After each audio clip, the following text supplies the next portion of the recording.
जैसा कि आप सभी जानते हैं, सच की हमेशा जीत होती है और हमारी एक छोटी सी प्रयास आप तक बड़ी खबर पहुंचाती है। तो स्वागत करते हैं आप सभी का STS न्यूज चैनल पर। आगे बढ़ने से पहले आप इस वीडियो को लाइक और चैनल को सब्सक्राइब जरूर कर ले और साथ में बेल आइकन भी प्रेस कर ले। चलिए बढ़ते हैं खबरों की। किस राज शहर से न्यूज को देख रहे हैं, कमेंट में जरूर लिखिए। बता दें, तिकोनिया के चर्चित प्रभात गुप्ता हत्याकांड मामले में केंद्रीय गृह राज्य मंत्री अजय मिश्रा टेनी को बड़ा झटका लगा है। सुप्रीम कोर्ट ने शुक्रवार को टेनी के किसी ट्रांसफर की अर्जी खारिज कर दी। अजय मिश्रा टेनी ने प्रभात गुप्ता हत्याकांड मामले को इलाहाबाद हाई कोर्ट की मुख्य पीठ को स्थानांतरित करने की याचिका दायर की। हालांकि सुप्रीम कोर्ट ने इस याचिका को खारिज कर दिया है। मामले की सुनवाई लखनऊ बेंच में चल रही है। सुप्रीम कोर्ट ने कहा है कि प्रभात हत्याकांड की सुनवाई इलाहाबाद हाई कोर्ट की लखनऊ बेंच में ही होगी। इलाहाबाद उच्च न्यायालय से यह अपील खारिज होने के बाद टेनी ने सुप्रीम कोर्ट में विशेष अनुमति याचिका दाखिल की थी, जिस पर कोर्ट ने यह फैसला दिया है। अगर आपने लंबे वक्त से पुराना फोन अपग्रेड नहीं किया और व्हाट्सएप इस्तेमाल कर रहे हैं तो आपके लिए बुरी खबर है। सामने आया है कि दिवाली के बाद पुराने आईफोन मॉडल में व्हाट्सएप काम करना बंद कर देगा। ऐसे में यूजर्स के पास iOS को लेटेस्ट वर्जन अपडेट करने या फिर अपना डिवाइस अपग्रेड करने का विकल्प होगा। पुराना एप्पल डिवाइस अपग्रेड न करने की स्थिति में आप मैसेजिंग ऐप का एक्सेस खो सकते हैं। हालांकि ऐसा केवल अकाउंटेड आईफोन मॉडल के साथ ही होगा। कंपनी ने बताया iOS 10 और iOS 11 पर काम करने वाले आईफोन मॉडल पर व्हाट्सएप के लिए सपोर्ट खत्म हो रहा है। यह बदलाव 24 अक्टूबर से लागू होने जा रहा है। महाराष्ट्र के पूर्व गृह मंत्री अनिल देशमुख को इस बार की दिवाली जेल में ही मनानी पड़ेगी। 100 करोड़ रुपए के जर्मन वसूली के मामले में और मुंबई की एक विशेष अदालत ने उनकी जमानत याचिका को खारिज कर दिया है। देशभक्त और देशमुख के कथित भ्रष्टाचार और पद के दुरुपयोग के मामले में न्याय और हिरासत में है और इस मामले की केंद्रीय जांच एजेंसी CBI भी कर रही है। देशमुख ने प्रवर्तन निदेशालय की ओर से दर्ज मनी लॉन्ड्रिंग के एक मामले में बॉम्बे हाई कोर्ट से 4 अक्टूबर को जमानत मिलने के बाद इस मामले में भी जमानत के लिए अदालत का रुख किया था। राष्ट्रवादी कांग्रेस पार्टी ने नेता के 2 नवंबर 2021 को गिरफ्तार किया गया था। चुनावी रणनीतिकार प्रशांत किशोर इन दिनों बिहार की यात्रा कर रहे हैं। वो राजनीतिक बहस छोड़कर खबरों में बने रहने की कला जानते हैं। उन्होंने एक बार फिर ऐसे ही किया है। पीके ने मुख्यमंत्री नीतीश कुमार को लेकर ऐसा बयान दिया है। राज्य की सारी प्रमुख पार्टियां के नेता उस पर बहस करने लगे। दरअसल पीके ने गुरुवार को कहा कि मुख्यमंत्री नीतीश कुमार महागठबंधन के छोड़ भाजपा नेतृत्व वाले राष्ट्रीय जनतांत्रिक में वापसी कर सकते हैं। प्रधानमंत्री नरेंद्र मोदी उत्तराखंड के दौरे पर है। पीएम मोदी बद्रीनाथ धाम में पूजा अर्चना करने के बाद भारत चीन सीमा से सटे माना गांव पहुंचे।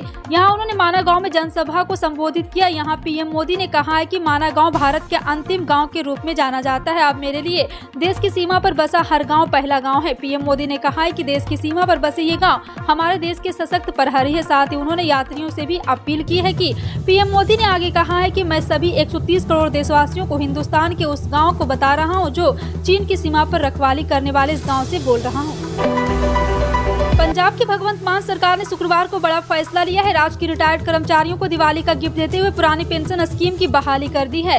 इस तरह राज्य के रिटायर हो चुके कर्मचारियों को अब पुरानी पेंशन दी जाएगी। यह फैसला राज्य के लाखों पूर्व कर्मचारियों के लिए आर्थिक रूप से फायदेमंद होने वाला है। और आपको बता दें, मुख्यमंत्री मान के नेतृत्व में हुई कैबिनेट बैठक में कई अहम फैसले भी लिए गए। मुख्यमंत्री ने बताया कि धार्मिक ग्रंथ को ले जाने वाले वाहनों को टैक्स से छूट देने का निर्णय को मंजूरी दे दिया है। यूक्रेन में बीते 8 सालों से चल रहा रूसी हमला क्या अब जल प्रलय में तब्दील हो सकता है? यूक्रेन के राष्ट्रपति व्लादिमीर जेलेंस्की एक बयान के बाद एक कयास लगाए जा रहे हैं। उनका कहना है कि रूस की ओर से उसके सबसे बड़े हाइड्रोक्लोरिक डैम पर हमले की तैयारी की जा रही है। जेलेंस्की का दावा है कि फॉल्स फ्लैग ऑपरेशन के तहत रूस यह अटैक कर सकता है। यदि हम डैम टूट जाता है तो यहाँ की यूक्रेन 80 कस्बे, गाँव और शहर डूब सकते हैं। सबसे बड़ा खतरा खेरसन शहर का होगा, जो राजनीतिक रूप से बेहद महत्वपूर्ण है। केंद्र सरकार ने जीवन सुगमता सुनिश्चित करने के लिए करीब 500 नियमों और प्रक्रियाओं को आसान बनाया। इसके साथ ही देश में जारी स्वच्छता अभियान के तहत कबाड़ बेचकर 250 करोड़ रुपए से अधिक का राजस्व प्राप्त किया है। सीनियर नौकरशाह वी श्रीनिवास ने शुक्रवार को यह जानकारी दी। उन्होंने बताया कि करीब 3 लाख जन शिकायतों को हल बयान के तहत निकाला गया है। प्रशासनिक सुधार और जन शिकायत विभाग के सचिव श्रीनिवास ने कहा है कि इनमें से 4500 जन शिकायत कैदियों से जुड़ी थी। उन्होंने कहा कि यह अभियान विशाल और विस्तृत है।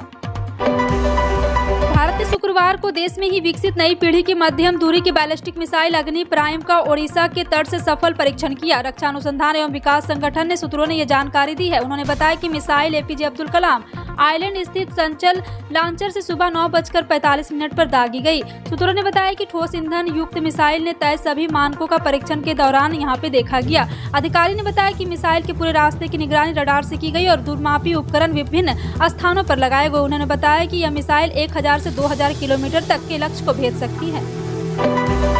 2 वर्षों के बाद ये पहली दिवाली है जो बिना कोरोना बंदिशों के मनाया जा रहा है। इसके चलते बाजार में बेहद रौनक भी है, लेकिन इस दिवाली महंगाई के मार दिवाली मानने के लोगों के उत्साह पर पानी फेरने का काम कर रही। दिवाली साल में एक बार ही आता है, इसलिए महंगाई के बावजूद लोगों को खरीदारी करनी पड़ी, लेकिन इससे लोगों के घर का बजट भी बिगड़ रहा है।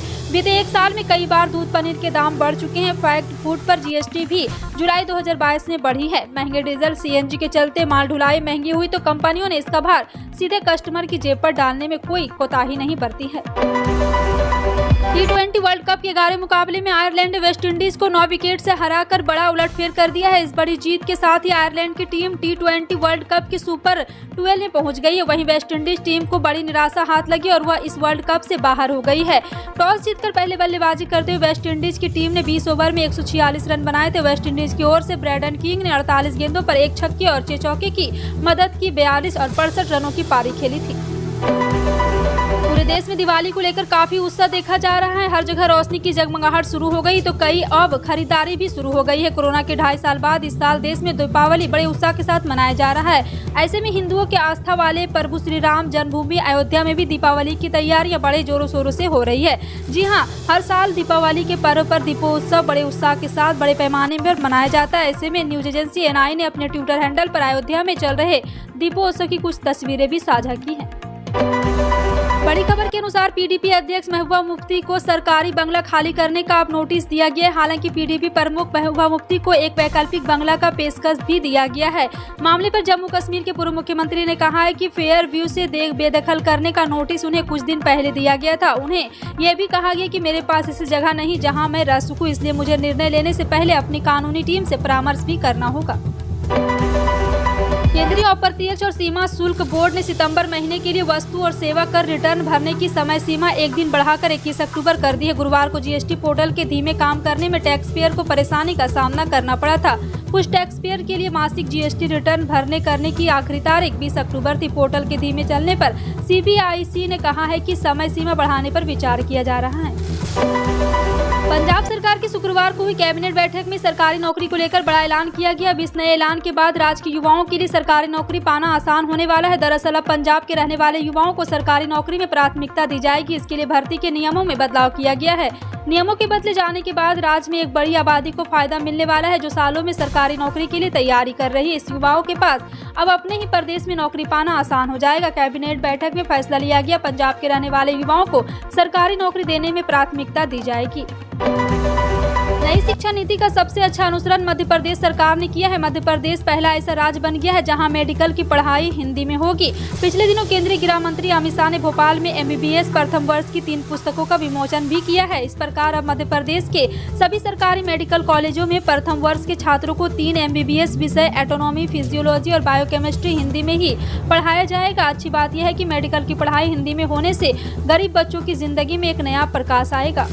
पटना नगर निगम द्वारा छठ को लेकर के छठ के घाटों के निर्माण का कार्य युद्ध स्तर पर चल रहा है। पदाधिकारी द्वारा प्रतिदिन गंगा घाट का निरीक्षण कर घाटों के समतल करने, संपर्क पथ निर्माण एवं सफाई व्यवस्था को पूर्ण किया जा रहा है। इसके साथ ही घाटों के सौंदर्यीकरण का कार्य भी तेजी से किया जा रहा है।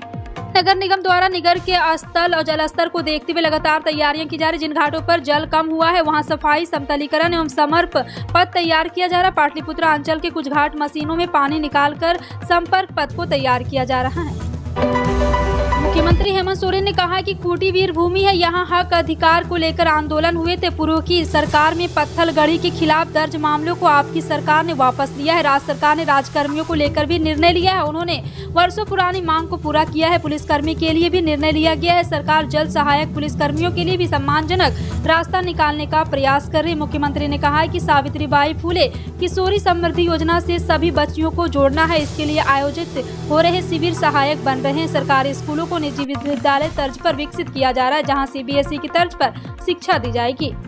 15 नवंबर को झारखंड 22 साल का हो जाएगा। इस 22 साल में यह राज्य विकास पथ की ओर अग्रसर है। इसी कड़ी में राज्यवासियों की देवघर एयरपोर्ट को तोहफा भी मिला है। दिल्ली और कोलकाता के बाद रांची के लिए भी जल्द विमान सेवा शुरू होगी। इसको लेकर देवघर के सारठ विधायक रणधीर सिंह ने नागरिक उड्डयन मंत्री ज्योतिरादित्य सिंधिया से दिल्ली में मुलाकात की। सारठ विधायक ने नागरिक उड्डयन मंत्री श्री सिंधिया से मिलकर देवघर एयरपोर्ट से रांची के लिए फ्लाइट सेवा चालू करने की मांग रखी। देश के किसानों को आर्थिक सुरक्षा देने वाली योजना प्रधानमंत्री किसान सम्मान निधि योजना के तहत पिछले सोमवार 17 अक्टूबर को 12वीं किस्त के पैसे रिलीज कर दिए गए थे। पीएम मोदी ने भारतीय कृषि अनुसंधान संस्थान के पूसा मेला ग्राउंड में 2 दिवसीय पीएम किसान सम्मान निधि सम्मेलन 2022 में प्रधानमंत्री किसान सम्मान निधि योजना के अंतर्गत 16,000 करोड़ रुपए की 12वीं किस्त जारी की। लेकिन अगर आपके अकाउंट में अभी तक ये पैसे नहीं आए तो परेशान मत हो, आपको बस कुछ चीजें करनी होगी, उसके बाद आप निश्चित रूप से आपके पैसे आपके अकाउंट में आ जाएंगे। फिलहाल आपका इन सभी खबरों पर क्या कहना है, कमेंट सेक्शन में टाइप करके जरूर बताएं। इसी तरह की पल पल की अपडेट जानने के लिए जुड़े रहें आप अपने NTS न्यूज चैनल से। मिलते हैं अगली बड़ी खबर में, तब तक के लिए जय हिंद।